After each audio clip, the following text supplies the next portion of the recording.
Bonjour à tous, c'est Capiscience, bienvenue dans cette nouvelle vidéo pour faire 5 questions sur le simulateur PMP. Alors pour faire 5 questions sur le simulateur, il faut d'abord se connecter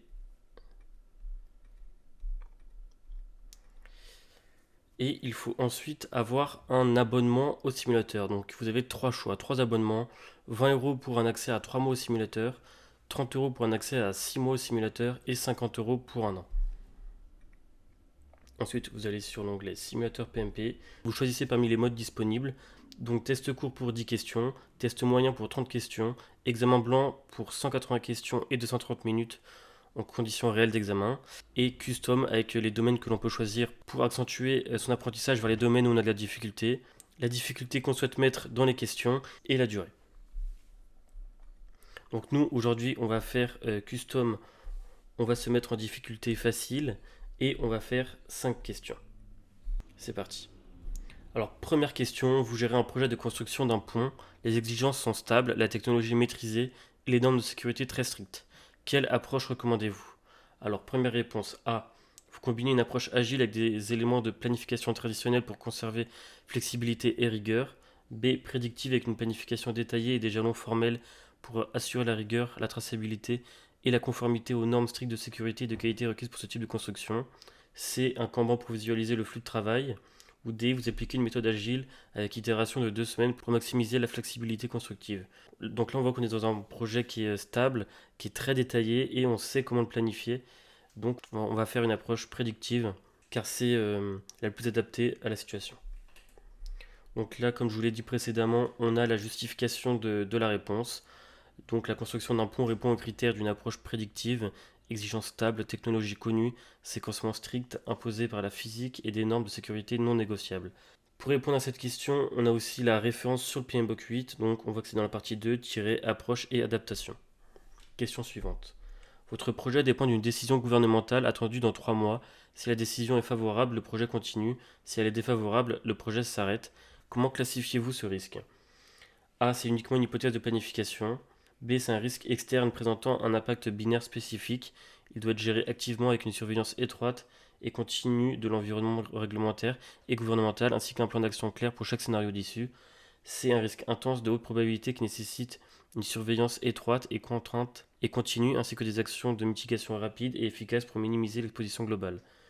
D. Ce type de situation n'est pas un risque car il se situe entièrement en dehors des frontières organisationnelles et structurelles du projet lui-même sans impact direct. Donc la réponse D, on peut l'écarter car elle a forcément un impact.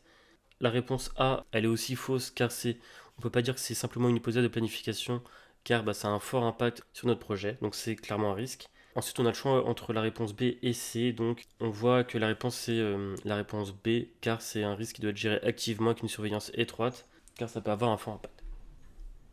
Donc bonne réponse, les risques externes liés à des décisions réglementaires sont parmi les plus impactants. Leur impact binaire tout ou rien nécessite de préparer 2 scénarios complets et une surveillance active de l'environnement. La référence, partie 2, risque externe. Question suivante. En cours de sprint, un développeur découvre que la solution technique envisagée ne fonctionnera pas.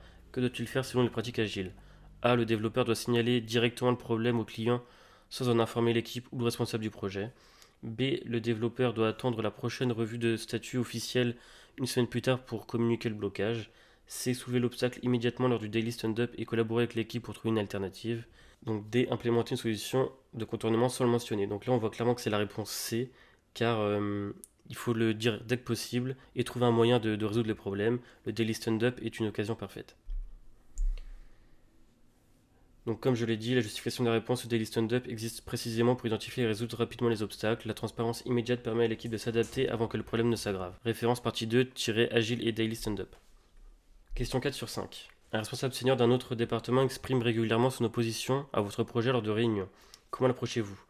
A. Vous restez centré sur l'objectif du projet et ignorez ses objections répétées pour maintenir le calendrier de déploiement, ce qui risque d'intensifier sa résistance et son influence négative souterraine. B. Vous prenez l'initiative de le rencontrer en tête-à-tête pour comprendre en profondeur ses véritables préoccupations et ses objections, puis ensemble vous explorez activement des solutions constructives. C. Vous demandez directement à votre commanditaire de lui imposer le silence et de réprimer ses objections.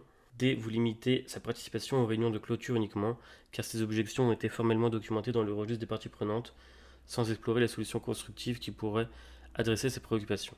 Donc là, on voit qu'il faut choisir une solution à l'amiable, donc c'est la réponse B. Question 5. Quelles sont les 4 cérémonies du cadre Scrum et leurs objectifs respectifs? A. Ces cérémonies sont identiques à celles d'un projet prédictif.